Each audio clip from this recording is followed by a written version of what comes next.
Welcome, everyone. This is Mike Dotterer, and we're on the dot. And I'm so excited for our show this afternoon or morning or wherever you are in the world. We're streaming live on LinkedIn, YouTube, Facebook, Twitter, and Twitch. And if you're watching it live, hello.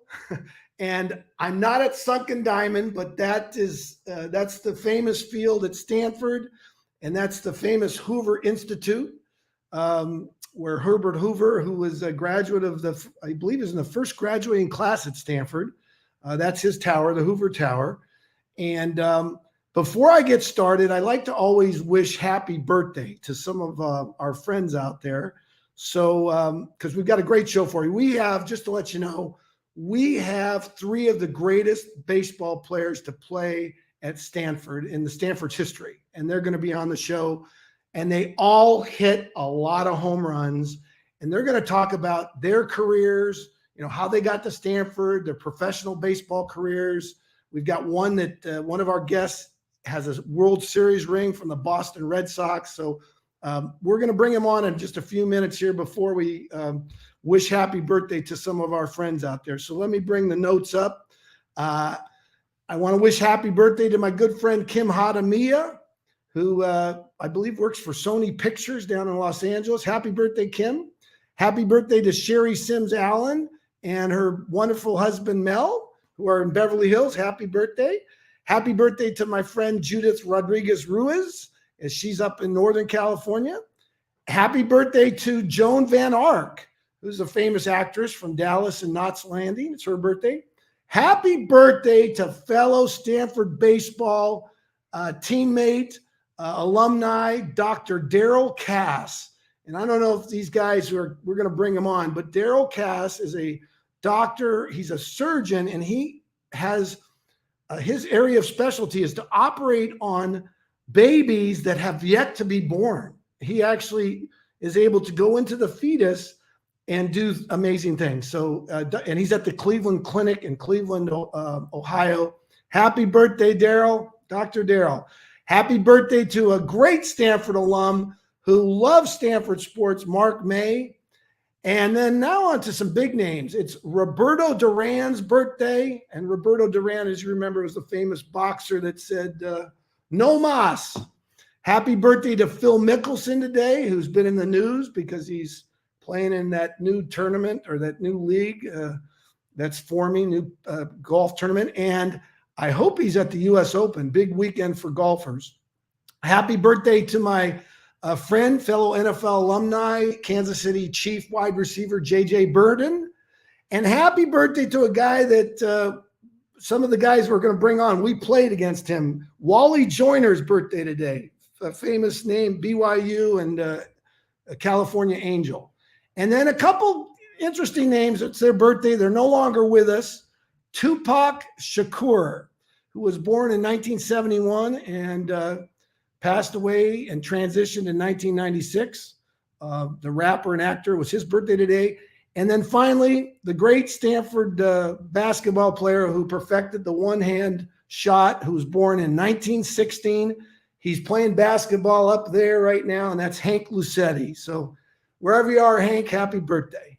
So with that, I just want to say that this portion of On the Dot's been brought to you by the Players NIL.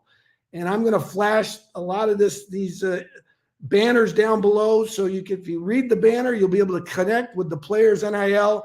It's a great program. I wish I had this when I was a student athlete, teaching students about financial literacy.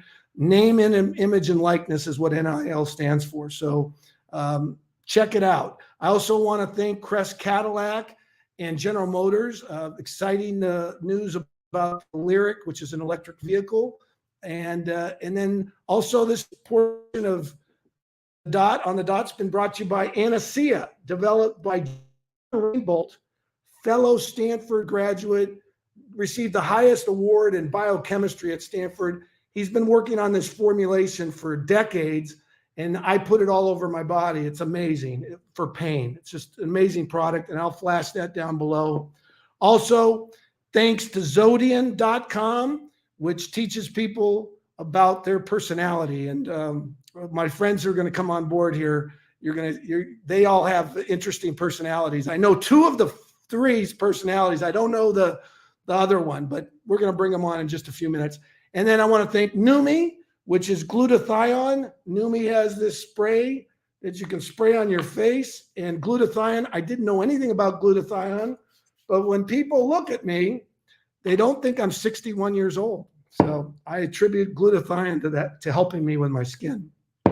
And finally, Euphoria Science, which takes the guessing out of nutrition. There's a great article today in the New York Times about supplements. And if you're taking different, vitamin C or vitamin D or whatever, we call that blind nutrition. Euphoria Science takes your DNA and designs nutrition based on your own unique DNA. So without further ado, let's get on with the show. This is probably the greatest On the Dot that we have had to date, because we've got three amazing people coming on. And I'll bring the first one on. And I guess I'm going to bring him on because he's the oldest. And he's a friend of mine. He grew up in Fresno, California, which has a lot of great players. He went to Bullard High School. He was one of the most recruited high school players out of Bullard. He was drafted out of high school, but he decided to come to the farm, and he was my teammate at Stanford, and he was an All-American at Stanford. He's in the Stanford Hall of Fame. He played professional baseball with the San Diego Padres, and just a great guy, and he's been very successful as a venture capitalist. My good friend, Eric Hardgrave. Eric, welcome to On the Dot. Thank you, buddy. How are you, brother?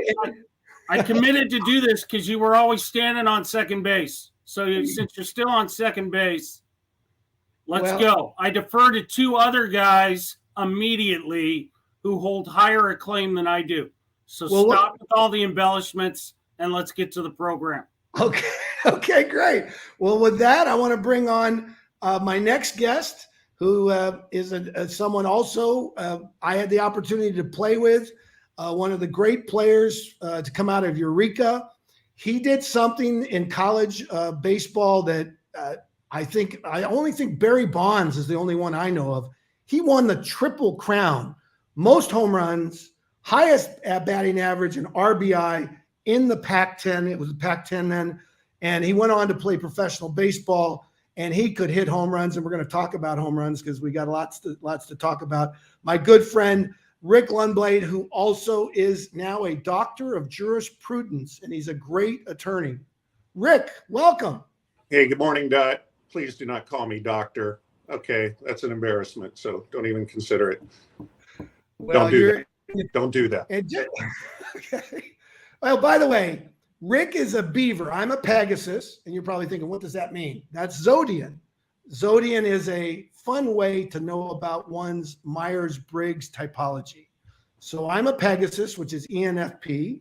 Rick's a beaver, which is the exact opposite, which is an ISTJ. Rick gets stuff done. And Eric, our good friend. I'm just functional. So let's move on. Okay. All right. Well, you know what? I don't know if I could do this man service, but this guy that I'm going to bring on, Eric and Lundy, I don't think we didn't play with him.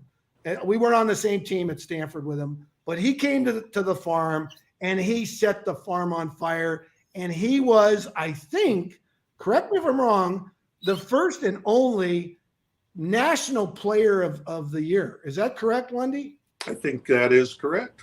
Yep.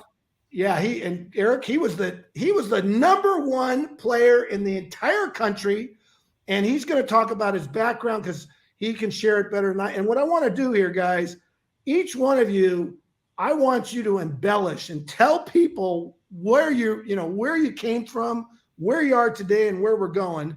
But this man, he not only was the best player in college baseball, but he went on to play for the Boston Red Sox, and he has a ring like this. This is an NFL Super Bowl ring. I asked him before we got on, I said, where's your World Series ring? And he said, it's in the safe deposit box. So without further ado, Mr. David McCarty. Welcome, Dave. Hey, Dot. Good to see you. Well, guys, I love On the Dot because Dot gets to not talk. So I'm going to let you guys start talking, but let's talk about, I want to hear about some stories. Each of you maybe share a story about your youth before Stanford. Could tell us some stories because you guys have some great stories to share. So let's start with Dave. Why don't we start with you before Stanford? Sure. Born and raised in Houston. I probably always assumed I would end up going to the University of Texas. And then out of the blue, Stanford came recruiting me. And of course, they won the national championship in 87, 88. I came out on my recruiting trip, saw what the weather was like and what the program was all about. And of course, the education that you can't pass up. I said, this is it. And didn't look back. I like to say I escaped from the weather and the bugs that are big enough to carry off small children in Houston. Well, Dave, I appreciate you, giving a short, succinct, talk about your background. And I guess now we are going to go on to the next person that we'll talk about, Eric Hardgrave. Eric, please share with how you came to Stanford. Let's correct some information before we go any further. Okay. The fact of the matter is that I sit behind the two best hitters, in my opinion, from a power position that came to Stanford for obvious reasons. I think we'd all acknowledge that if we applied academically today, I'd be the first to confess I would not get in academically, right? The standard, the bar's been raised. But to Dave and Lundy's credit, I'd like to think that the reason I came to Stanford was that they sucked baseball-wise. And the honest to God truth is that on a recruiting trip, I met Steve Buechele, and we both said, Stanford's program is not very good. And if we go there, we may get a chance to start as a freshman. And unfortunately, that happened because, Dot, you will be reminded that when we started 5 freshmen against ASU in 1980 in the first game, and if I recall correctly, the first game on ESPN, nationally televised collegiate game, on a Friday night in front of, 8,000 people at Packard Stadium, we got beat 34-2. So, Dot, you can chime in and correct me if I'm wrong, but that nightmare of getting beat 34-2, I'd like to think set the stage for Lundy, for Dave, for Eddie Sprague, for a number of others, Paul Carey, who came after us, because candidly, it's been a privilege to be associated to Stanford baseball. I mean that sincerely. Most people know me as a sarcastic son of a bitch, but that's just the function I serve. But more importantly, it's a privilege and an honor to be on today. So I'm going to defer back to Lundy, but 34-2, right, buddy? 34-2 started all this. Well, I wasn't there for that. No, I was still stuck up in Eureka, California at that time. Unlike Dave and Eric, my story is just growing up in Eureka, and I'm still not sure how the hell I got into Stanford. I'm 59 years old now, and I'm still not sure how I got in there. I was,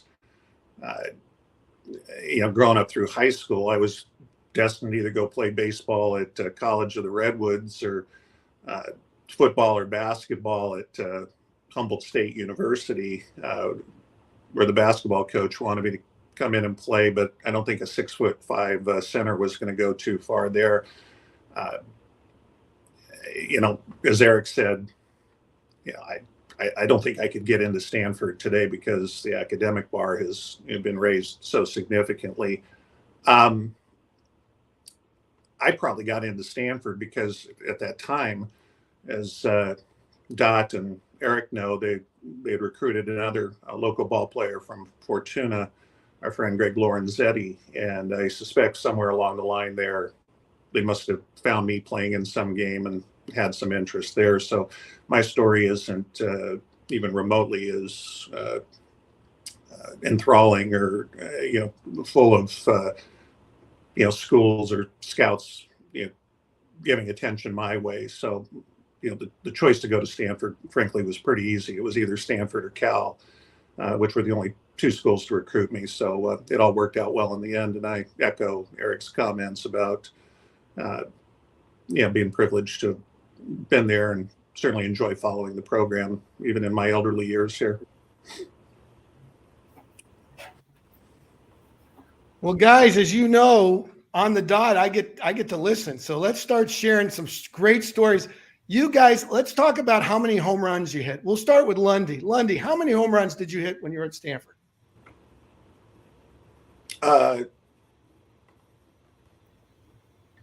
What's 25 plus 9 plus 8? That sounds about like 42. Because I didn't hit any my freshman year. I didn't even have a hit my freshman year. So I think it's 42. All right. Eric, how many home runs did you hit? It doesn't matter. No, come on. All that matters is that I'm behind Lundy. Oh, and God. they put me behind Dave because it's easier to read his name as compared to mine. But to answer your question, it's 24. But I'm gonna start this in different direction. How come in the last 40 years a kid hasn't hit 30? Right? It's aluminum bat, for God's sakes. I'm gonna defer to Dave. He's gonna tell us how to hit with a wooden bat because Lundy and I had trouble in that regard. Okay, but it's an aluminum bat, for God's sake. How come somebody hasn't hit 30? How come somebody? I mean, I have to watch these games from SEC Network. And the power alley's like 365. For God's sakes, every kid on Tennessee has like 19 home runs. And I'm like, wait a second, that's a pop-up at Sunken Diamond. So I know I'm old. I know I'm jaded. I'm cynical. But, Dot, don't ask me how many home runs I hit because it doesn't freaking matter. I know this is a kid program, so I'll keep my language, professional. But for God's sakes, right? Lundy. Okay, Lundy knows. Lundy, how many dingers did Eric hit in his career? Lundy knows. Don't ask him. Don't ask him how much. All right, because it doesn't matter, right? What matters is how many guys. There's 6, 7 guys who have double figures in HRs this year. That never happened for us. Never happened before. Dave, did that happen on your club? No, not even close. You'd have 3, maybe 4, and that's if the team was just hitting bombs. Right. I mean, let's qualify. Yes, Mike, I've seen you naked 1,000 times, but that's not a part of this conversation. Okay. What I'm really concerned about is we all played for 9. But Esky, does Esky not give him a sign and just let him turn him loose, which I encourage? God forbid, I do encourage that because I don't think you want me to go off about how when I was there, 9 made us hit like 2 hoppers to the second baseman in every round of batting practice, right? See, everybody's got a smile. so everybody knows what I'm talking about. And if he was on this call, I'd tell him to his face because I'd love him to death. But I still want to hit a line drive off a 3-2's head. Okay? I want to hit a freaking line drive off a 3-2's head because every time in batting practice, you'd like hit one on the screws and you go, no, that's not right. Not good. No. So I'm gonna pass the bar because it doesn't matter how many home runs we hit. I'm gonna pass the bar quickly. I know I'm going on here, but don't ask me how many home runs I hit. I'm going to ask you guys. I can't hit 30. I think Dave's in the best position to give. Yes, Dave is in the best position. He went the furthest of us. He probably follows the game more closely. Yes, than Eric and I. So, Dave, what do you think? Why there are so many home runs now? Well, I mean, the thing I've been interested in. Because, I'll watch a few Stanford games each year, and I've watched some of the regional games. But, you look at Tennessee this year. They got, I know they were upset in the super regional, but they had, as a team, they got over 150 home runs. They're using these BB core bats, which I'm not familiar with, and I suspect you're not as well. No. Maybe you've taken a couple swings with one, so I don't know what they feel like. I don't know how the ball jumps off that type of bat. And here at Stanford this year, they got 117 or 118 home runs. They've blown away the previous record, which the 97 team had. The only other team to hit over 100, and they had 102. And that was back, I think, in the titanium bat era where the bats were really light. So I'm curious as to your perspective on what's going on. I'm sure some of it is the technology for sure. I mean, I've seen a couple of their games on TV, more so recently in the regional, and then I went to one of the games at the super regional, the Sunday game, and for watching both teams hit, there were a few balls that a guy would hit a ball, and I thought, oh, that's a routine pop up to the outfield, and you see the outfielder running back and catching it right near the warning track or something, and and this is opposite field from a guy that's not huge hitting the ball. So I think part of it's that, but I also think just across baseball in general, it seems like, everybody's concerned about velocity and all the scouts are back there with the radar guns and all these, these new baseball institutes, training institutes and things that these kids are going to. It's all about increasing velocity and max effort. And it's like I think they've just created throwers rather than pitchers. I mean, you take guys like a Jamie Moyer, a Paul Bird, Bobby Jones, who was at Fresno when I played, guys like that were pitchers and just kept the ball out of the middle of the plate, had movement on everything, didn't really give you anything to hit. I mean, guys like that wouldn't get drafted anymore, it seems like, because all they're looking for is a guy who can throw 95. Well, guess what? You keep seeing that day after day after day, and you get used to it as a hitter. And when the guy can't dot a corner and can't throw a breaking ball to a spot for a strike, you just get geared up for the fastball and tee off. So I think that's a big part of it as well. And, the throwing, I mean, God, these kids throw so much harder than when we played. And, I kind of wondered, well, you throw harder, you square it up, it's going to go further. Yeah. I just didn't know the role of these BB core bats, because if you go back and you look year by year working backward, I mean, it's not even, 5 or 6 years ago, it seems that, Stanford teams, I mean, you could look at some of the season stats and they'd have 35 or 40 home runs, maybe max. And now all of a sudden it gets to, what these kids, I mean, it's a phenomenal lineup this year. Big athletic kids who can hit the ball a long way. It's just remarkable, the change. And so I don't know if it's the bat, if it's the ball. These kids are stronger. They've all got nutritionists there on campus, and just stuff none of us had access to. I think it's social media. I think it's social media that increases the entertainment value. And Lundy, it probably wouldn't have been appropriate if you and I had like tattoos on our forearms, because Nine would have, not allowed us on the bus. So, and I'm not trying to dog any kid in particular, even though one's from my hometown and went to the rival high school.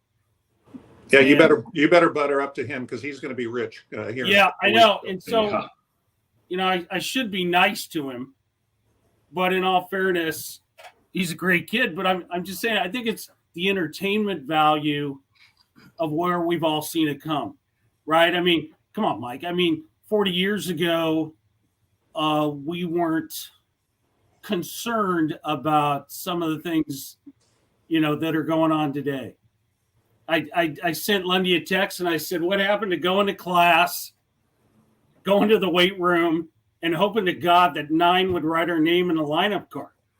That was the extent of, okay, let's go to class, hit the weight room, and make sure, Nine knew how to spell our names.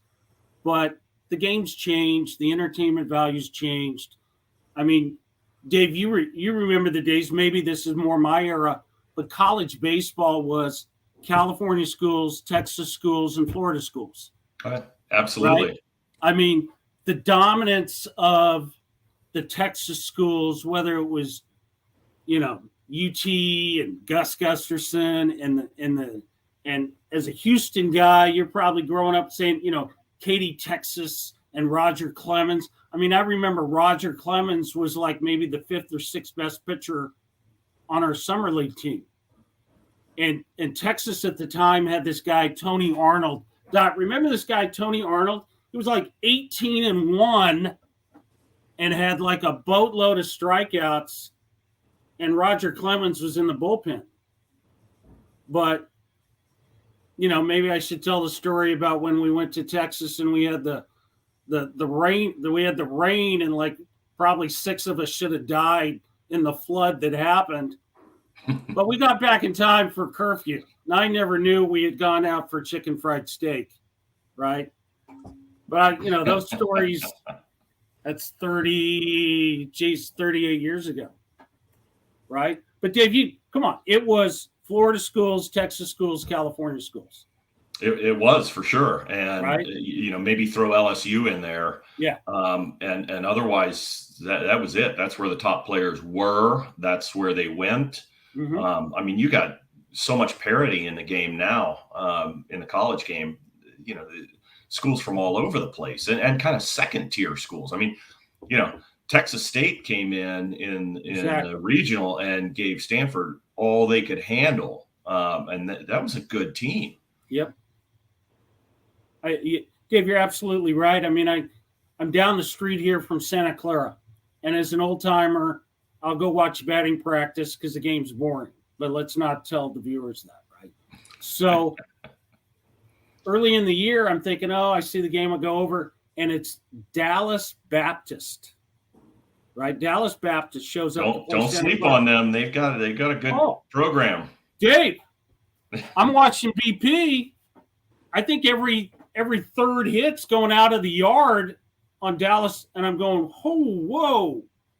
These kids know how to swing the bat, and you get to the crux of it. It's all these Texas kids who are either pissed off at UT or don't want to go to A&M or going to Lubbock. You tell me. I mean, I'm jaded because I know it's your hometown, but Beaumont, Texas, in the Texas League is not the garden spot of the state of Texas. No, well, you did hear my statement earlier about I escaped from the weather. Yes, and everything. Yeah. See, somebody brings up the story of the Texas League, and you say you had to take a bus from Beaumont to El Paso. So you played on Sunday night, and you took a bus to El Paso the next day, and maybe they'd let you, stop and take a piss in Midland, Odessa, another garden spot of the state of Texas. But I defer. You get people down there, and it's all the right thing because as a native Californian, right, Lundy? As a native Californian, okay, here's my political statement, so Dot, shut me off. As a native Californian, what the hell's going on out here? What are we doing? It's a little different world, isn't it? All right. Well, at least you guys got to play at the Dudley Dome in what is that, El Paso, and some of these homer-friendly parks. I only made it to San Antonio for a road trip later on in my career. They had already played earlier in the season in Midland and El Paso, so I missed those hitter-happy parks. Oh, the Pacific Coast League is the place to go for that. Yeah, well, I wasn't smart enough to go to the bombs PCL. away. I ended up in the PCL. I ended up in the International League, so you probably did a stint there as well. Got a little bit of time there. Yeah, completely different hitting environments from what I understand, because I never played in the PCL there. Yeah, I do like to say though about the IL. At least you had some nice kind of short bus trips. I remember in the PCL 1 year playing in both in Sacramento and in Tacoma, and finishing a Sunday night game, just staying at the yard, catching a red eye flight, flying through Dallas, having a layover there, flying into like Memphis or something, and playing that evening after just traveling the whole day on no sleep. Yep. So the PCL was pretty brutal from that standpoint. Those nice short IL bus rides right after the game, get in, get some sleep. Those were nice. Never happened for the older guys. Come on, bus ride, no AC. What was it, Lundy? What do we get? McCarty has no vision, no memory of this. What were we getting? $11, $13 a day per diem, and Maybe. like single A. Maybe, right? We're all headed to frickin'. Okay, there's my language. Sorry, Mike. We're all headed to McDonald's for the most nutritionally based meal you could get for $11. But don't forget the leftover hot dogs from the concession stand at the end of the series. Lundy, how many balls you give up for hot dogs in the bullpen? I never did that. Oh shit! I went to the bullpen because if you didn't give the clubby $20 to get a sandwich, you're giving away balls or a broken bat for a hot dog and a soda. Come on, you guys didn't have to deal with that. Yeah, I mean, McCarty's in the big leagues. He's got a lounger. He's playing video games with Shelly. Yeah, I mean, come on, he's making it happen, right? Now, I do have to digress because the truth's going to come out here. I recall, Dave, that you had come back for the winter, and Vince Sikowski and I went to lunch with you. And Vince, who's a little more outspoken than I am, suggested to you that you might want to consider staying focused on baseball. Do you recall it that way? Do you recall a lunch that we met? I recall going to lunch with you guys, but I don't remember what we talked about. Well, let me restate some of the things Vince reminded me of, which was he's a Stanford guy, so we got to go to lunch with this guy and set him straight, right? Which was you get a chance to play, go play, right? Because we came from an era, and I'm gonna take a different turn here. We came from an era. In all due respects, Mike, you asked me the question, how many home runs? I don't really care. I do know, but I don't care. But the bottom line was, in 1982, Jack Shepard and Billy Allhouse took me to Stickney's, if we all remember the breakfast spot across El Camino, took me to Stickney's and just laced me up one side and down the other by saying, just swing the bat. Right? Jack Shepard, who let's check the records. Jack Shepard still holds a record for triples. Granted, there was no fence and he rolled it up into the ice plant. But Jack Shepard, as a catcher, still holds a record for triples at Sunken Diamond, Stanford baseball. But it was Jack Shepard and Billy Allhouse who set me straight by saying, it's an aluminum bat. Just swing it.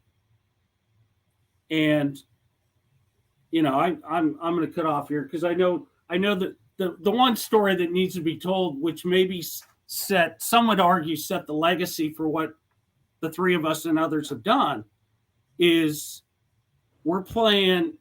Dot, I swear to God, I think you were on second base. And it was a left-handed pitcher, so he had his back to. And Nine used to get all excited when we could steal third base. I never stole third base. You stole third base. But Nine gives you the steal sign at third base, which to me as a hitter I was supposed to take it, right? Because I'm a good teammate, right? But I didn't take it, and I swung away, and I hit a bomb, and we go up by 2, and I come back in the dugout, and Nine confronts me and says, and it's my senior year, so maybe I had a little attitude or maybe I was just irreverent enough. But Nine confronts me and says, I gave you the take sign. And I responded and I said, so what? And maybe I got a little lucky because he could have just axed me right there. But he left me in the lineup for the rest of the year and maybe we had a little success. But I'll never forget Because somebody else told me that the only reason this got started is because you told 9, so what? Well, I told 9, so what? Because it was right out over the plate. Fuck, Jerry Kendall, University of Arizona, which is no small ballpark. We went up 2-0. But so 40 years later, I'm confessing statute of limitations is over, right, Lundy? Yeah, you're in the clear. Yeah, I'm in the clear. You're in the clear. I tell 9, so what? So there's my claim to fame. I told 9, so what? I defer to you guys. No, that didn't work. That didn't work for me. Because my junior year, I was officially not a member of the Stanford baseball team for a couple of games against Cal back in '84, but that's a different story. You know what I would like? Dot, don't you have a question for us? Otherwise, I'm going to ask Dave a question. No, I love this program. Are you just having fun listening here? I love it because it helps works on my hearing, which I know Eric appreciates. Dave, Right. you weren't around, but So I got have a tendency to let this do too much versus this. So you keep just going, Lindy. You just sit back and listen. But as a public service announcement to your audience, I think the three of us would be remiss, and I know Eric certainly will agree with this. Dave and Eric and I, we may be the single season leaders in home runs, but we got to give some respect where respect is due in terms of athleticism. In this little panel of 4 of us, including the host, your audience needs to know far and away the best athlete of the group was our host, Mr. Dot. He could do everything. So, we're just in the athletic department, we're just mere mortals compared to Dot. So that's the end of my public service announcement for the show. But I want to ask Dave something. So, because here's why I'm asking you this, Dave, because we all grew up, with 9 and 3-2, learning how to hit the ball the other way. Although, in fairness to, my mentor of sorts, Mr. Hardgrave, he didn't really care about that approach. And when you'd see him hit home runs, he'd hit true home runs. He'd pull the ball for the most part. He could go oppo, but he had more of a classic swing where I was told by the time of my senior season to lay the bat on my shoulder because it worked for Bouchel a few years back. So 3-2 had an idea at the last moment. And for some strange reason, I closed my eyes 25 times. The ball ended up out of the park. But most of them were oppo, line drive type things. But all 3 of us went into the minors. I know Eric had success, with the same type of swing. By the time I figured out I needed to change my swing, I was 26 years old, and I was, just living on borrowed time. But what did you learn in the minor leagues? I don't know what kind of hitter you were at Stanford, if you were more on the Hardgrave side of things or more on my side where you were still striving to hit everything the other way. What did you learn in the minors that made you successful to get you up to the big leagues? I would say I came out of Stanford being a guy who used the entire field and had power to all fields, so I didn't feel like I had to pull the ball, and especially with aluminum bats. My approach was look for the ball out over the plate, fastball outer third that I could hit out to right center or drive that way. Figuring that if they came inside on me, I could get jammed with a aluminum bat and still hit a home run to left. So what I really needed to learn was how to handle the inside pitch better once I got into pro ball. With wooden bats, if you take that same approach, you're going to get blown up inside and have splinters everywhere. So I think that was the biggest adjustment that I had to make was being able to adjust to that ball in. And sometimes it was a matter of just cheating for that, looking for it. A good example is when I was in the major leagues and played against the Texas Rangers, I had a lot of success against them. And that's because I don't know if it was because Pudge Rodriguez didn't like getting pitched inside himself, or if that was the book on me that they had was you got to hit him inside with hard fastballs. So I'd go up there first at bat, look dead in for fastballs. I'd smoke something, and then the rest of the game he'd go out over the plate again, and I would be looking right out over the plate again. And so I had a lot of success against them, but it was kind of learning how to handle that pitch inside strategically.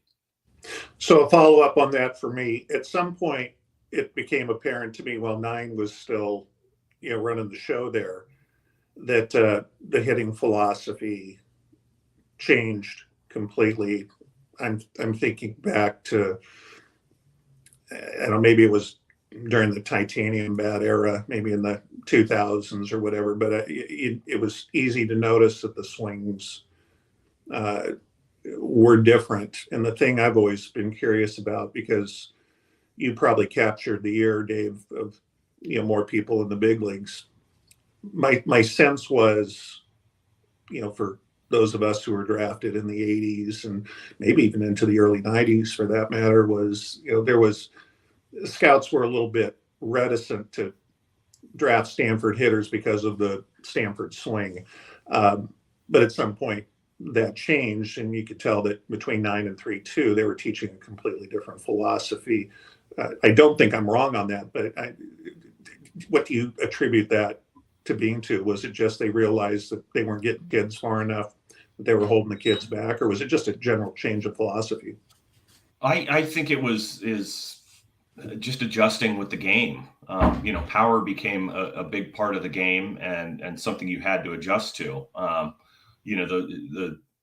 Those Kansas City Royals and the St. Louis Cardinals from back in the 70s and 80s that, would just run you out of the ballpark. That became obsolete. It's actually funny to hear that you guys were as happy about practicing the fake bunt double play as I was, as we called it, the fake bunt slash. And every time, well, not every, like 9 times out of 10, when they called that in the game, it resulted in a double play. 30 years. It takes 30 years to make a confession. 30 years. Yeah. I will say, one thing that helped me is in having that kind of swing, like you guys are talking about, the Stanford swing and, hitting line drives and hard ground balls. I remember having a conversation with a couple scouts when I was in the Cape Cod League, and one of them just said to me point blank, he's like, when are you going to start hitting some more home runs? He's like, you got power. What are you doing? And so I went back my junior year or actually it was my sophomore year and made that adjustment. And even more so before my junior year, was just rather than trying to hit the ball kind of slightly down to a line drive, I was focused more on line drive to slightly up. And just by getting the ball in the air instead of that, bullet line drive that, one hops the fence in the gap for a double or triple, all of a sudden they're home runs. And it really was not a huge adjustment. And I think, rather than trying to keep it, down like that, like you guys are talking about, it was just a simple adjustment of get it up. And you're seeing that manifest itself now with all the, the swing planes and, trying to lift the ball in the game. Dave, you're absolutely right. I mean, Mike and Lundy briefly touched on it. Mike, come on, look at the ball clubs we had. We had some great athletes. I mean, John Elway was our right fielder, right? Woody was our right fielder. What did Woody hit, like 8-9 home runs, right? Mike Aldretti could have been our shortstop, but he was left-handed. And Steve Buechele, who was, the White Sox #1 pick out of Servite, don't have him on the dot. He's more irreverent than all three of us put together, right? But the reality of Stanford baseball transitioned from, I would say, not just what happened in batting practice and today's launch angle and swing plane and everything that Dave just mentioned. But the reality is you had a different character of player, right? There's been a healthy debate, which I try to exclude myself, but for some reason I get included, is the certain type of player that came to Stanford in the early 80s, some would argue set the stage for the success they had. Lundy, your teams, 87, 88. Dave, your success, 90s. Some would argue that type of player, the character of the player, Esky has come to me on several occasions and said, hey, I need more blue-collar kids. And I'm like, well, go try somewhere between Merced and Bakersfield. Maybe you'll get some more blue-collar kids.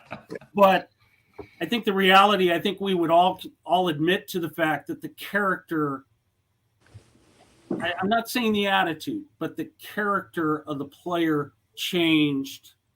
And we had to, we as a team, no one in particular, yes, collectively, this group hit some home runs. But Mike, you were always on second base. Not me. Okay. No,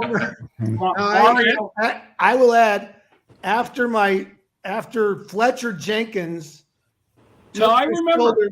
Fletcher Jenkins hit me, University of Washington, with his helmet, and this shoulder was gone. Oh, I remember. That was the reason why you dropped a couple of balls in left field, and we're all like, what the fuck are you doing out there? Okay. So you can give us all the excuses you want. We get it now. We get it. Okay, we get it. But the reality, the reality, maybe because I'm the one who's going to deviate to the stories. But Mike, if you were, again, I said, so what? Okay, I did. But in the same context, Mike, when we were seniors, I don't know if you remember this one, we had won some games early in the year. We go to open the Pac-10 conference. 9, who's checking beds at 10 o'clock, comes in. And if you recall, Dave, you never had this issue, right? We had to room 3. We had to get 3 to a room, right? Yeah, we did. Okay. We did, yeah. So we'd always play cards to see who got the cot. Yeah. Right? And VSAC tried to put his foot down and say, well, I want the bed this time. But, we made it work. But the reality was that we won some games. 9 comes into our room, and yeah, we were seniors. Maybe we had earned it, maybe we didn't. But 9 says, hey, I'd like your opinion on the lineup. And I've heard this story, but go ahead. And it's Mario, VSAC, and myself sitting on the bed. And we kind of all looked at each other, and VSAC in his normal, I'm getting animated way. Mario's looking around, and I kind of say, well, hell, 9, you can do what you want at 1 and 2, but it's going Mario at 3, I'm hitting 4, VSAC's hitting 5. We don't care what you do with the rest. And I know that sounds self-serving, but we had a little success. Lundy, you got your share of it down the bottom half, but it kind of went, 3, 4, 5 in 83. And the truth of that was 9 came at 9, probably doesn't want me admitting this. Okay, 9, I'm going to admit it. He asked us what the lineup was. And I'd like to think that it was because of this maybe character. It wasn't an attitude, because we all know what cocky is. We all know what confidence is. But it was a character that maybe we had earned the privilege. To provide some input to 9 at the time. And some would argue, much to the fact of why the 3 of us are on this, there were others who came after us. Dave, you were a part of that. Lundy and I talk about it at times. You were a part of what came after us. Eddie Sprague might be the most outspoken one of hitting that I've ever encountered. Right? Eddie gets pretty involved. But I ran into a guy, and I know he's not, let's call him Stanford family, but Lance Sheblet, who had come to Stanford and gotten disillusioned with the program transfers back to Fresno State in '88. Lundy, if you remember, Shevlet hit like 32 home runs and drove in 100 RBIs. And, you know, the golden boy at the time on the West Coast was Eric Karros, and Lance Shevlet beat him in every category every time. And Lance Shevlet tells a story that he actually came to Stanford because it had been guys like maybe us, and I'm like, don't ever mention my name, but Lundy, it was you and I that Shevlet watched as a kid, and he's like, I want to swing the bat like those guys. Fair enough, Ricky? I mean, come on. Fair enough. Right? But Eddie Sprague, Paul Carey. I mean, Dave, you had guys around you. I mean, even the national championship years, I mean, was it Tim Griffin and Troy Paulson? Yeah. Right? And that's maybe why I'm going to defer to you guys. What the hell? We're 40 years into it, especially for me. Where's the kid who's going to hit 30? Let's. Well, I mean, it'll happen at some point. It has to.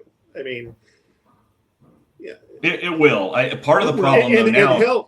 Hell, it could happen. I mean, you know, at least as far as, you know, breaking the single season record. You know, Chris, they've got a kid right now with 22, right. Another with 20. They go on a run in the World Series. You know, the Graham kid, it doesn't take much to hit 3, 4, or 5 out in a series if you get hot. So, you know, it could happen, you know, quite quickly. But it'll eventually happen. I mean, you know, blue collar kids aside, or, you know, whatever Esky was, you know, conveying to you, you know, these kids, you know, you and I, Eric, were talking about this, you know, through some text messages, and right. You know, they've got nutritionists, they've got sports psychologists, which nobody needed more than I did back, you know, in the 80s. They just you know, there's the world's biggest secret being given away. But the truth of the matter is that, you know, they've got all of this stuff now that we didn't have: psychologists, nutritionists, how to eat properly, how to, you know, analytics. I mean, Christ. You know, and the proof is in the pudding, you know, for how these kids, you know, certainly at least this year are performing. So, you know, somebody's got to get to 30 at some point. I mean, it's doable.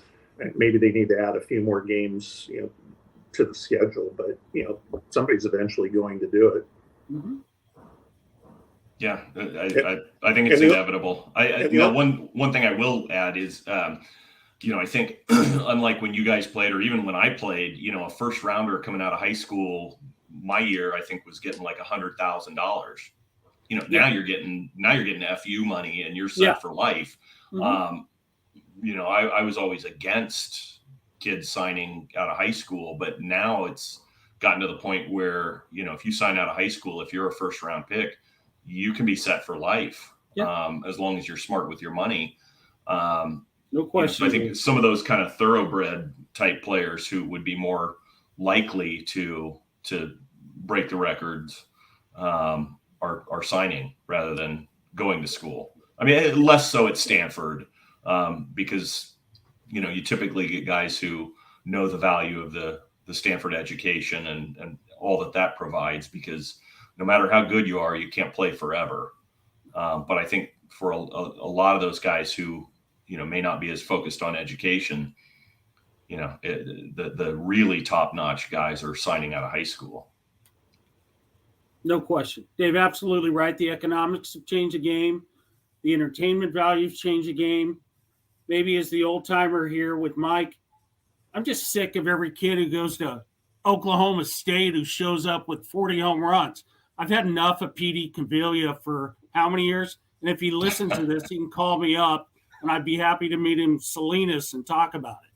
But, I mean, Incavilla hit like 93 home runs one year, and it was 265 down the left field line. What we playing in? Is it T-ball? I mean, I'm not.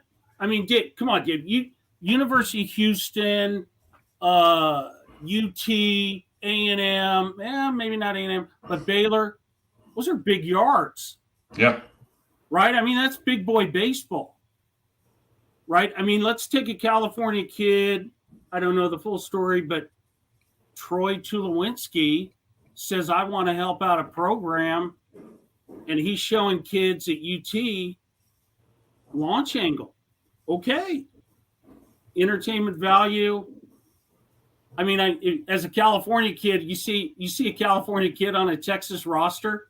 Oh, that kid's probably taking some shit, right? I mean, Dave, come on. Yeah, you'd definitely. You'd never allow a California kid to come be on a Texas roster.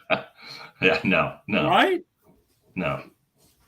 I mean, definitely. The other thing, kind of touching on something you mentioned there with Oklahoma, but I mean, the teams that we used to play on, our Tuesday games and, the non-league games, we were playing, Santa Clara, Fresno, Cal State Fullerton, we were playing legit games. You didn't get like the SEC football schedule where it's, Southeast Southern School for the Blind, where if you just show up and have 11 players on the field, and 9 for baseball, that you automatically win.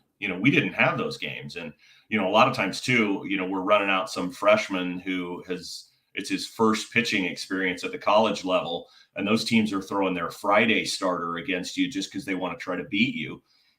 And, here it is getting late in the game and it's a close game. And you're like, oh God, we got to win this because otherwise 9's going to have us running forever. I imagine you guys have some good stories about that. Well, I have lots of stories about running.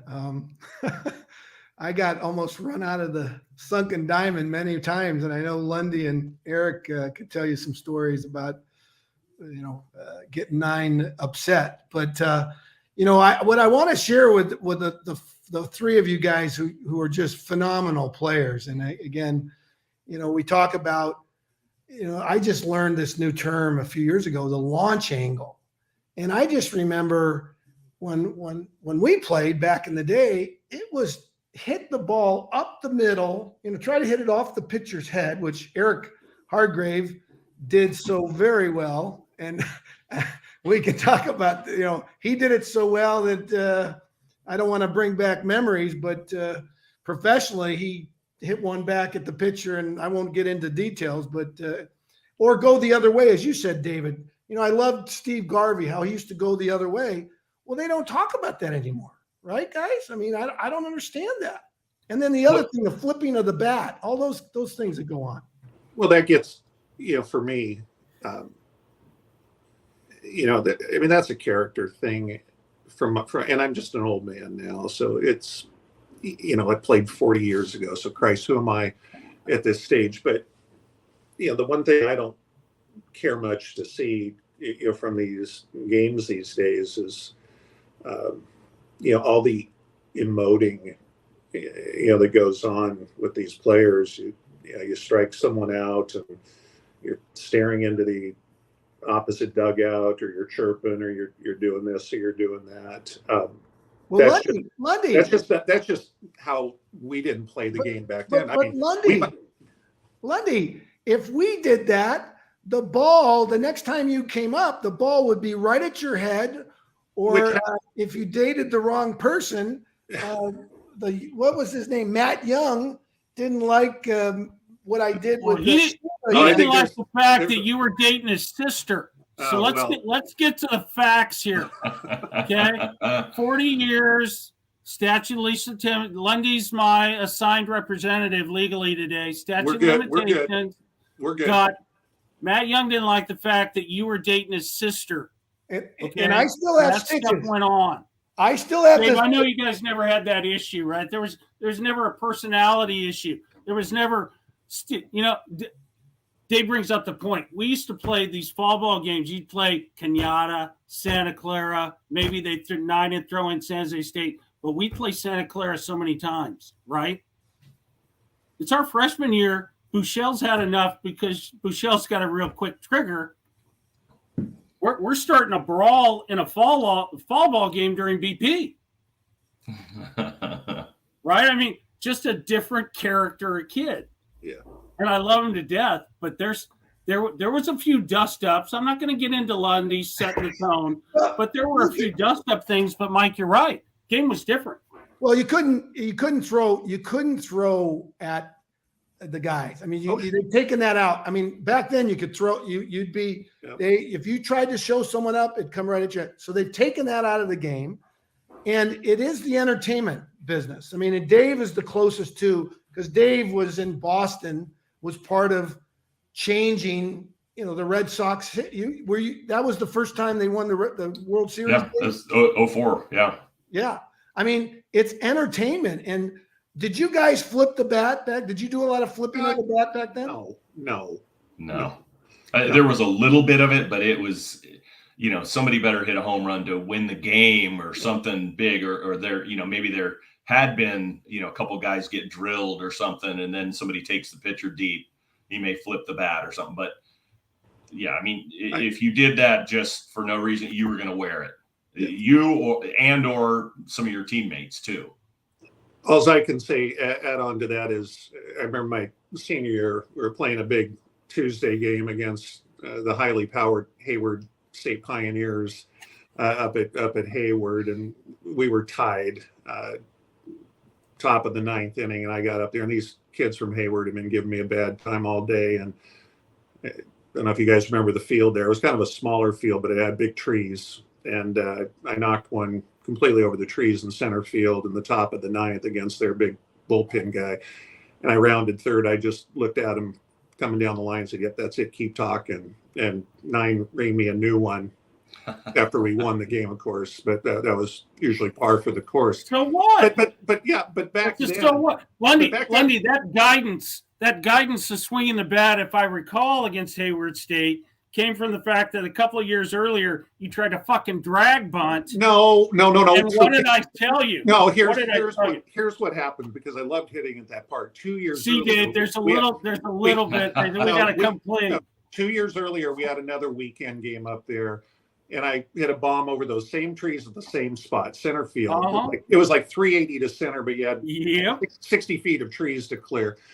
I get up the next time, I lay down a perfect drag bunt down the third base line. I'm so proud of myself because I've shown power and a little bit of finesse. We get after the game, and some guy on this podcast says, not you, Dave. What the F are you doing? Swing the goddamn bat. And I was like, all right. I don't think I drag bunted the rest of my career there.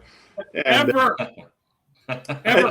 But that was it. I mean, there wasn't a bunch of showmanship. I mean, there was, always a little bit of chirping, but from the dugouts, because, we all had guys like Kenny Green who, were instigators from the dugout, good teammates who, were doing what they do best. But I mean, back then, if you got, it wasn't this on the mound, hand gestures and all this tossing of the bats, because I mean, back then, if people got smart with you got drilled in the back, and you started a fight. And I got in my couple of shares of fights. So I like to tell Hardgrave, I don't care about being in the Stanford Baseball Hall of Fame. If they opened a Hall of Fame for fighting, I want to be there next to Buechele. That's all I want. Between Steve and you and some dust ups and BP, maybe a couple of, Dot, you're not immune to this. You're trying to calculate your 400 batting average, and VSAC wanted to get after you in the dugout. So you're not immune. Dot was a lover, not a fighter. Okay. So yeah. But I'm back to Lundy. I'm back to really, it was a character of a guy. I give more credit to Steve or to VSAC or to Mario. And for some strange reason, it all came together. I mean, Dave, think about the guys on your team who, for some reason, it coalesced and the chemistry was there. Lundy, I mean, come on. We like to think that what we collectively did, set the stage for 87, 88. Yeah. Right? Well, I mean, Dave, yeah. I mean, you guys, Eric, I mean, really for me, and I know you hate when I do this, and I'm going to do it anyway, but I mean, you and Buechele and VSAC, and Mario. For me, you guys were the leaders of the band and took the program in a completely, you took it on an upward plane. You yourself, I know you don't like to hear this, but I'm going to say it anyway. No, I mean, no. Where's the mute button? Where's the mute button? You were the first to, be the bona fide home run hitter, and because you took the record from 13 to 24, and you set an example by the way of leadership. And by performance on the field. Let me finish. Okay. Let me finish. You've earned the right to cut me off. I'm paid to argue, so you gotta let me have my moment here. So you did that, and I know you've always been reticent of taking credit for that, but you guys were all best friends. You guys were all roommates. I remember it well, and I remember a recruiting trip quite well, including a story on that recruiting trip, which we will talk Another about. dust up. Another dust up on El Camino Real, but that's a different story for a different day. But you guys set the example. You led. You didn't take a lot of crap from the younger kids on the team, and I didn't perfectly follow that because I was too busy staying in my head too often. But I figured out on my own how to lead on the field, at least, by performance. And, the thing that you guys, and, my class did, we always took it to the World Series. We didn't, get the job done there. And it was, the 87 and 88 class, I was out of there by that time who really did it. And then Dave picked up the mantle from there and carried it forward. And I think, Dave, you played with Messina and those kids, and you guys had great teams. It just you get to the World Series, and sometimes it happens, and sometimes it doesn't. And I think there were Georgia or some of those teams in there. I remember watching those games and kind of being heartbroken that because I thought you guys had what it took to take it the distance. But every group carried it forward for a long time, and but for me, because the program, like Eric said, it just wasn't there. But, those four guys, including Eric, really set a tenor and a tone for the rest of us to follow. And Eric, you on a per at bat basis, you're still the home run leader. Stop. Everybody can pull it on the internet. Social media is allowed, okay? But Ricky, thank you very much for saying that. No, it's true. But Lundy, guys, I'm proud to say, and I'm proud to say that I'd like to think, because I saw Verducci the other day. He said exactly similar things. No, it's because it's true, right? You may not want to hear it, and Visak and Mario and Buchel may not want to hear it, but you guys know it's true. You had this bond, and you carried an attitude in there. Dot and I were too busy being the collective misfit toys of Christmas, getting on Nine's bad side. Dot had legacy anxiety because of his grandfather and his dad, right? So Dot had more Yankee swag in his locker than Stanford swag. Okay. And we gave him some credit there. But to your point, even Verducci and names that hit home for me, which are really the legacy of Stanford baseball, Larry Reynolds, David Meyer, Paul Zavella, right? Then maybe this coalescence of misfits, names you've mentioned. Thank you very much. But then it's Duty, it's Petey, it's Bally, right? It's the 87, 88 teams collectively. And Dot, you may want to have Spreggy on because he'll go off for 45 minutes. Just for sure. But Dave, your guys, come on, your guys. Yeah, right? I mean, well, if I can add, I guess, you touched on the building blocks. The reality is if the building blocks hadn't been there and there hadn't been the 87, 88 teams, guys like me, Jeffrey Hammonds after me, we wouldn't have gone to Stanford. I probably would have ended up at Texas or LSU or Arizona State or something like that. I think one of the hardest things to do at Stanford is taking a program from kind of an also ran to a national level because it's so hard to recruit.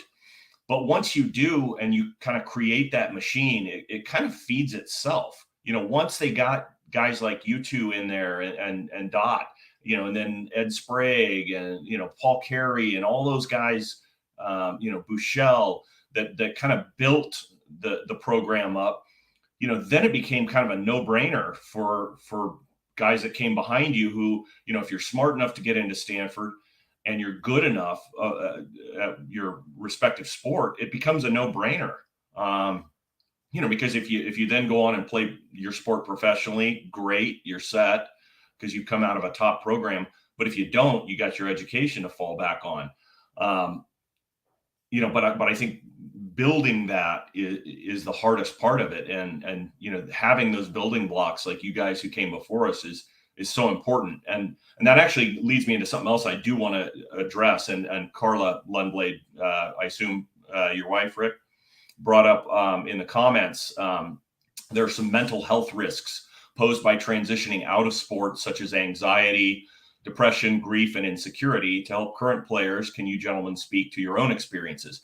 Carla, that's a great question. I mean, I saw it firsthand with a lot of guys as they transitioned from playing professional baseball into life after. And it's not just a matter of changing what you do, saying, okay, I'm playing baseball. Well, now I'm doing X, Y, Z. I'm going to law school, or I'm becoming a venture capitalist, or getting into commercial real estate like I did. At Stanford, I think we're fortunate enough to have the guys who came before us. Eric, you mentioned you and VSAC.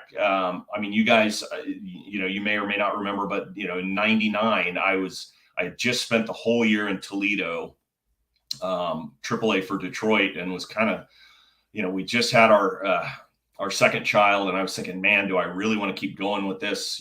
What do I want to do? I better look at, what else is out there. And, I had the ability to go to both of you guys, and countless others, Stanford alum, and be able to, you guys would take my call, you'd have lunch with me, meet with me, walk me through kind of, okay, here's what a day looks like in this. And, oh, by the way, you should go talk to whoever. That was a given. It was an obligation that was loved by all. Now you play golf with Bob Patterson, for God's sake. Yeah. Right. Yeah. We had a good time. You're right. It's not just changing what you do, it's who you are, because all of us, we were the baseball player, and Dot, in your case, you went on to the NFL. You were the baseball player or the football player. It wasn't just what you did, it was who you are. And you have to kind of reinvent yourself. And I see a lot of guys struggling with that. It can be very difficult. And I know, if I didn't have guys like you to lean on and help me lay the groundwork, so that I wasn't just starting from square one after I finished my last game and then starting to think about, oh man, what am I going to do now? I mean, that would have been devastating. So I think it's important for athletes during their playing days to take advantage of the resources they have, and especially when you're playing professionally, the CEO of some company, when I'm playing on the Boston Red Sox or, the San Francisco Giants order, he's probably going to take my call and may, spend time to go lunch with me. Once I'm done playing, you're yesterday's news.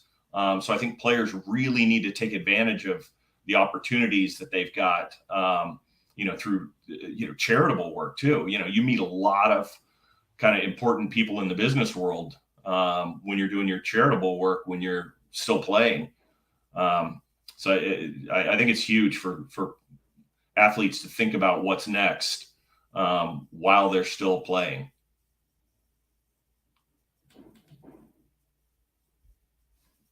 We can't hear you. You're muted, Dot. There we go. See, I'm doing a good job.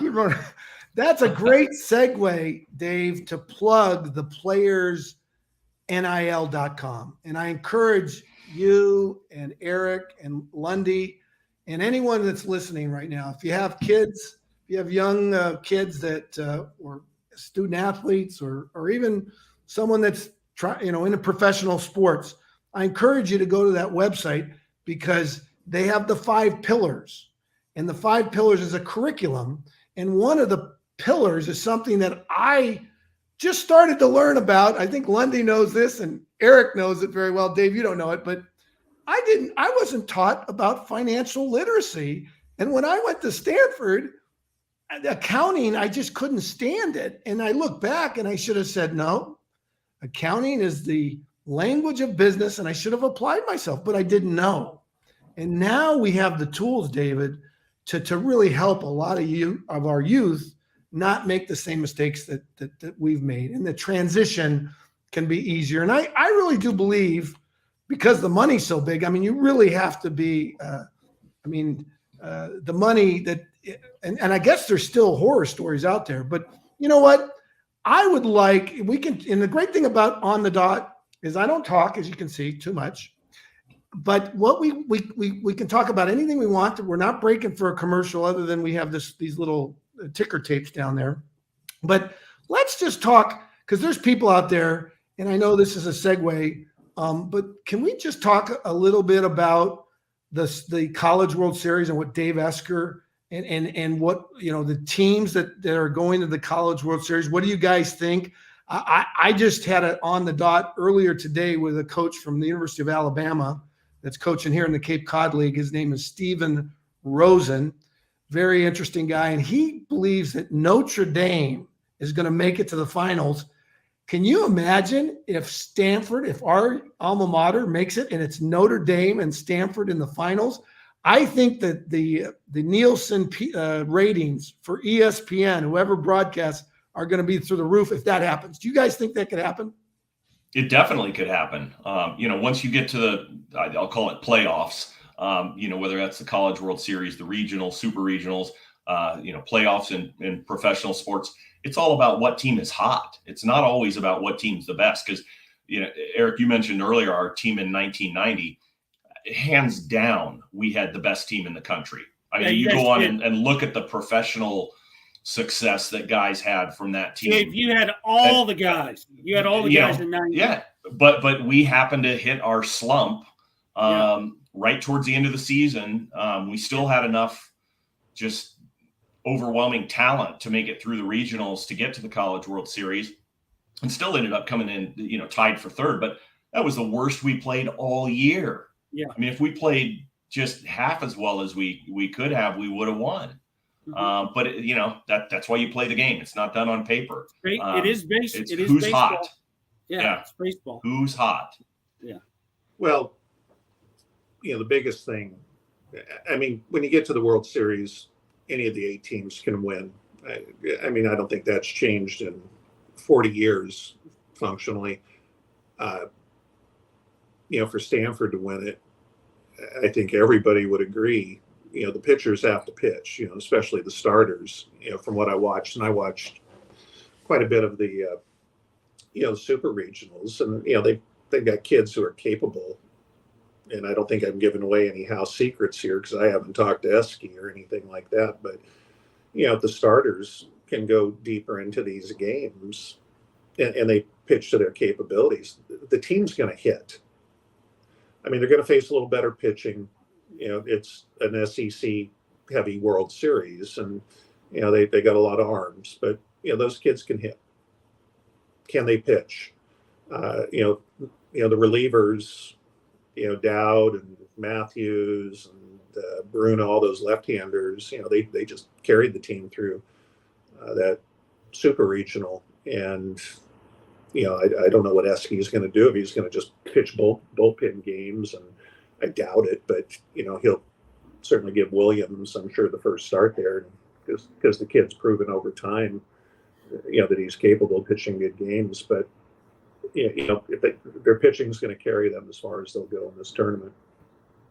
I agree wholeheartedly. And I think, one thing that's huge with that is if the offense can throw up some runs early to take pressure off the pitchers, and also give Esky the freedom to, if you've got a 5 or 6 run lead and a guy gives up a run or two, you don't have to go into panic mode and start getting the bullpen up in the 3rd inning. Yeah.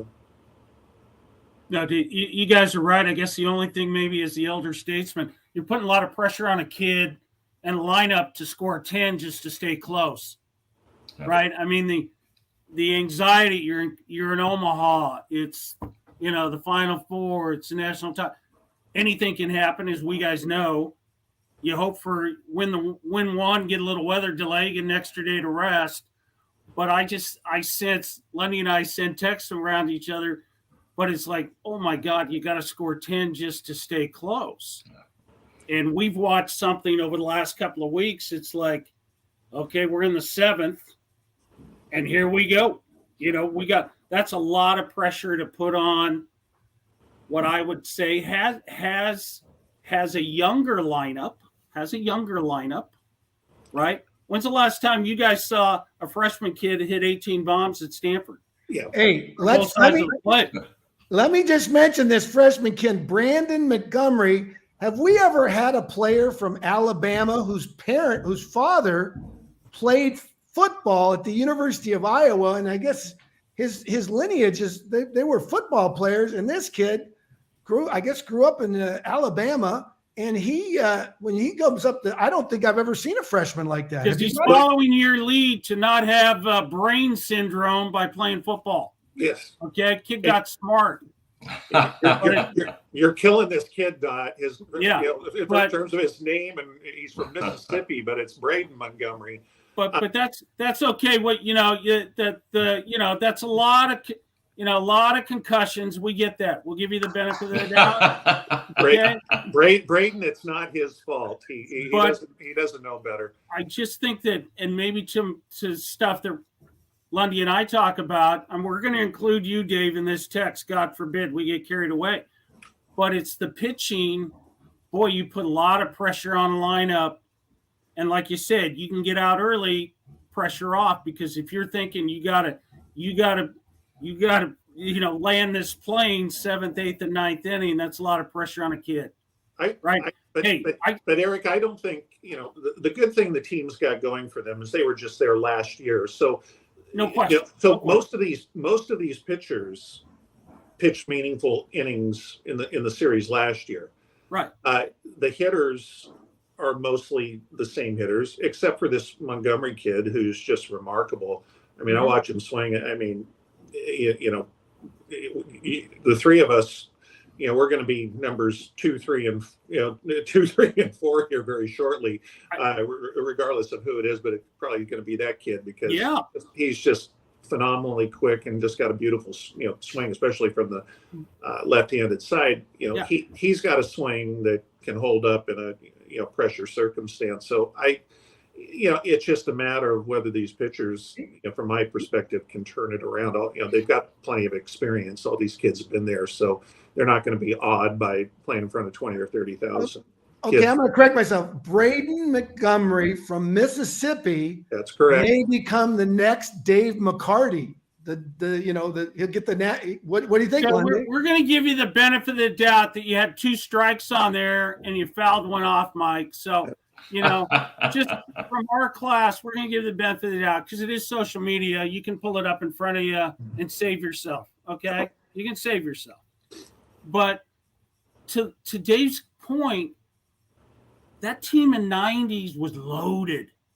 You guys were loaded, right? I mean, you think about aside from what happened professionally, you guys had every skilled position, right? You can go through the lineup.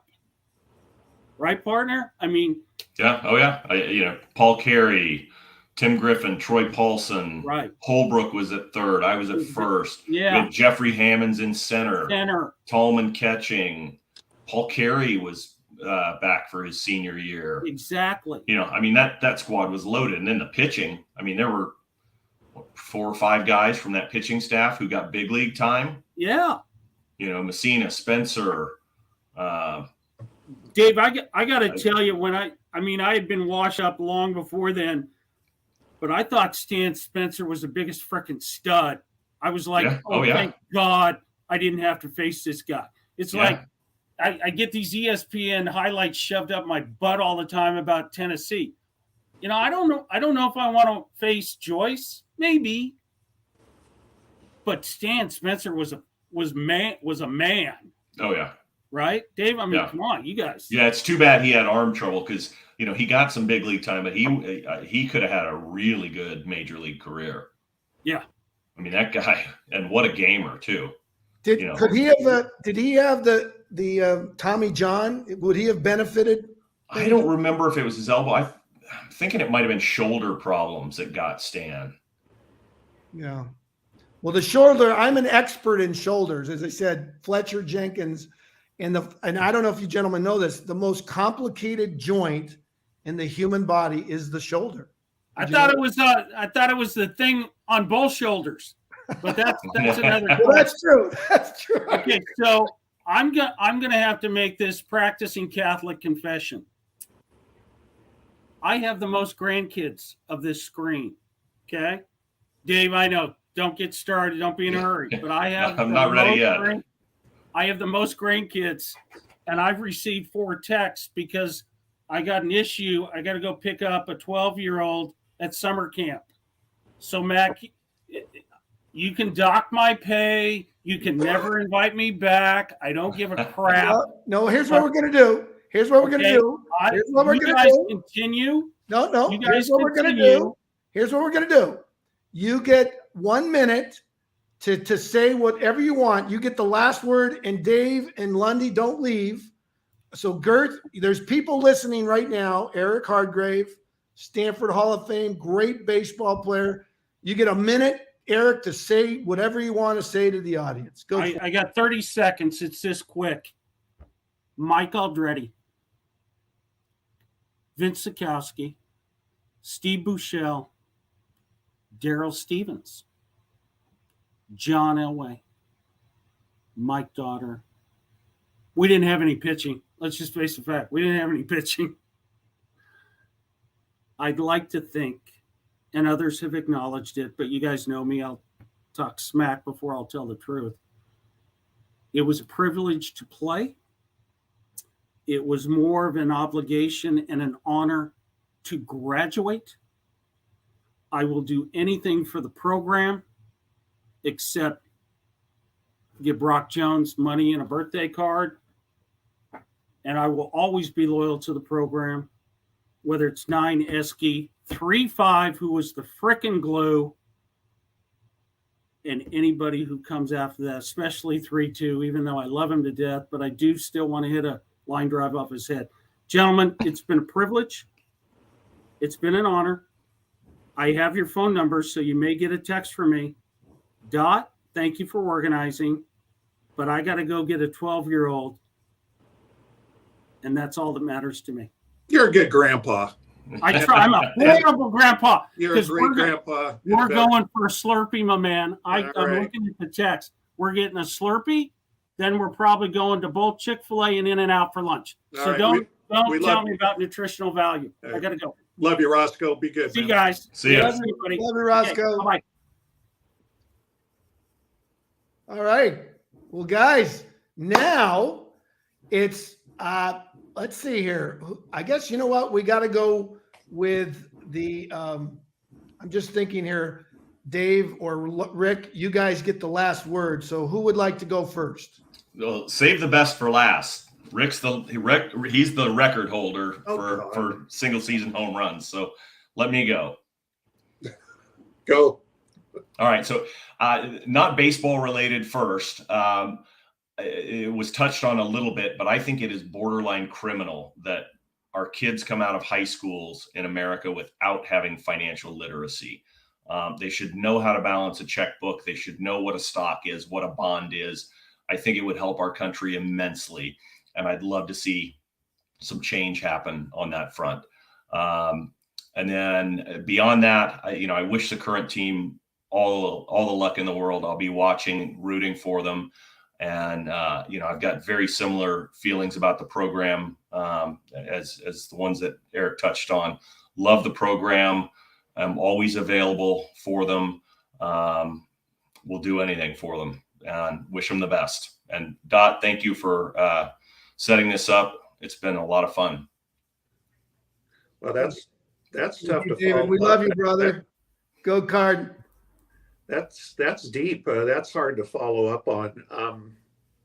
As Dave said, we're all wishing the team the best here in Omaha starting on Saturday, because we all understand how challenging it is just to get there, let alone win it. My parting thought on this would be a couple things. Number one, for those kids, to enjoy it, regardless of what the result is. Here I am, I'll be 60 this year. And like Eric and like David, we've all been to the College World Series. We, remember it with, certainly a tinge of disappointments, but also with a lot of fond memories. It's something you get to talk about for the rest of your lives. So, I wish those kids the best. Beyond that, it was touched on earlier, especially when my wife texted her question in that Dave read and gave a great answer to. There is life after baseball. For me, it was easy to know what my next step was. I knew I wanted to be an attorney, so I didn't struggle, to find my path after baseball. It was apparent for me, even when I was playing baseball, that being an attorney was what I wanted to do next. But, from a mental health standpoint, what I would tell kids, because I struggled, frankly, in baseball with things that weren't categorized as mental health. It was just, I had a lot of anxiety playing the game. Hell, I could barely throw the ball back to the pitcher. When I was catching games all the way up through the minor leagues, it was a constant battle. And back at that time, I didn't have access to the tools that kids have in this day and age. And whether you're playing the game and struggling with mental health, or you are finished with your playing career and struggle with mental health, the parting shot that I'd like to tell anybody is seek help. It's important. When I married Carla, she wasn't a clinical therapist at that time, and she went out and got herself educated, and now she's a licensed therapist, which I always kid people means I get a lot of therapy, but also a lot of free unwanted therapy.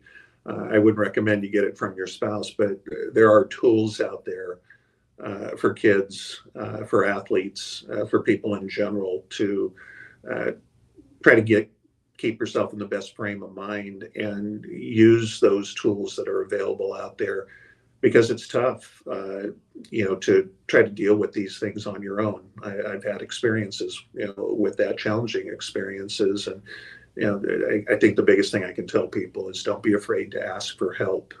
It can be one of the greatest choices you can make, and, help you have a great quality of life going forward. So that's about it from my end. Just want to thank Dot for putting this together. We've been talking about this for a while, and Dot, thank you. David, thank you. It's been a privilege, and I'm done. Thank you, guys. We love you, and let's hope our Stanford Cardinal and Dave, Coach Esker, leading the team this weekend against the Razorbacks, Arkansas Razorbacks, right? The team my final baseball game, College World Series, we lost to the Razorbacks 10-4. So got to get them back here 37 years later. Well, you guys are great, and I hope I really would love to have you back on the dot. Maybe if Stanford gets to the finals versus Notre Dame, if Stanford versus Notre Dame is in the finals, can we get you back on the dot? Absolutely. That'd be awesome. Okay. Well, if that happens, we'll do it. And you guys were awesome. Thank you so much. And God bless you. God bless your family. And God bless Stanford University. Yep. We love you, Dot. Dave, it was a pleasure to meet you finally. Pleasure, Rick. Yeah. Even in 2 dimension here. So, Yeah. All right, Dot. Thanks again. All right. Thanks, Dot. Love you guys. All right. Go Bye. Cardinal.